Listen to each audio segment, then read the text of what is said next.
Brother, నీకు ఒక మాట మాత్రం స్పష్టంగా చెప్తున్నాను. నాకు ఎలాంటి ఇల్లీగల్ వ్యవహారాలతో నాకు సంబంధం లేదు. ఫోన్ ట్యాపింగ్ అని చెప్పి లీకు వీరుడు రేవంత్ రెడ్డి గారు పాపం డైరెక్ట్గా ప్రెస్ కాన్ఫరెన్స్ పెట్టే దమ్ము లేదు, డైరెక్ట్గా ఆధారాలు ప్రజల ముందు పెట్టే దమ్ము లేదు. ఏముందో విషయం ఎవరికి తెలియదు. పోలీస్ రిమాండ్లో ఉన్న వాళ్ళకి కూడా ఫోన్లకు వెళ్ళి మీకు లీకులు వస్తాయి. ఈయన లీకు వీరుడు. మరి ఈ లీకు వీరుడు ఏదో కష్టపడి నా క్యారెక్టర్ అసాసినేషన్ చేయాలనే ప్రయత్నంలో చాలా బలంగా ఉన్నాడు. ఎవరో హీరోయిన్లను నేను బెదిరించిన అంటది ఆ మంత్రి. ఆమెకు నెత్తుందా లేదా నాకు తెలియదు. నాకంత కర్మ ఏంది, నాకు ఈ దిక్కుమాలిన పనులు చేయాల్సిన పరిస్థితి ఏంది. నాకు ఎలాంటి ఫోన్ ట్యాపింగ్ వ్యవహారంతో నాకు ఎలాంటి సంబంధము లేదు.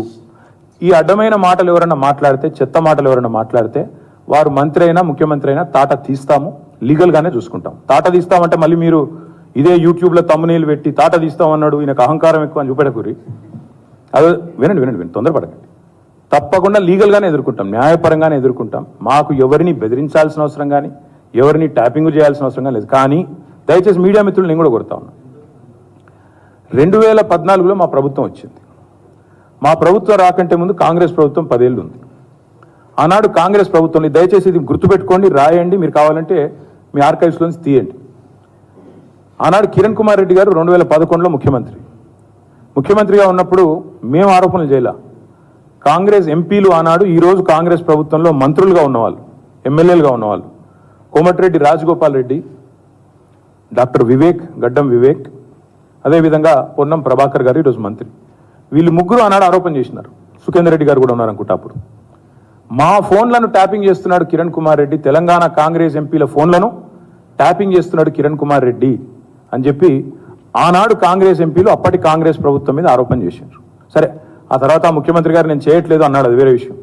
నేను రేవంత్ రెడ్డి గారిని కూడా కోరుతా ఉన్నా, మీరు 2014 నుంచి ఎందుకు, అంతకుముందు మీ వాళ్ళే ఆరోపణ చేశారు కదా, 2004 నుంచి తీయండి. ఫోన్ ట్యాపింగ్ ఏమేమి జరిగింది, ఎక్కడెక్కడ జరిగింది, 2004 నుంచి ఏమేమి కుంభకోణాలు జరిగినాయి, లంబకోణాలు జరిగినాయి అన్ని తీయండి. ఇంకొక మాట కూడా నేను మిత్రులారా మీకు గుర్తు చేస్తా ఉన్నా. అధికారులు మారలేదు, ప్రభుత్వం మారింది, పార్టీ మారింది. ఇదే శివధర్ రెడ్డి ఈరోజు ఇంటెలిజెన్స్ డీజీ అనుకుంటే ఇప్పుడు ఆయన, ఆనాడు ఇంటెలిజెన్స్ ఐజీగా ఉన్నారు కేసీఆర్ గారి గవర్నమెంట్లో. ఈరోజు టీఎస్పీఎస్సీ చైర్మన్గా ఉన్న మహేందర్ రెడ్డి గారు ఆనాడు రాజశేఖర్ రెడ్డి గారి గవర్నమెంట్లో ఇంటెలిజెన్స్ ఐజీ, ఆ తర్వాత మా ప్రభుత్వంలో డీజీ, హైదరాబాద్ సిపి. మరి ఈరోజు డీజీపీగా ఉన్న రవి గుప్తా గారు ఆనాడు హోమ్ సెక్రటరీ.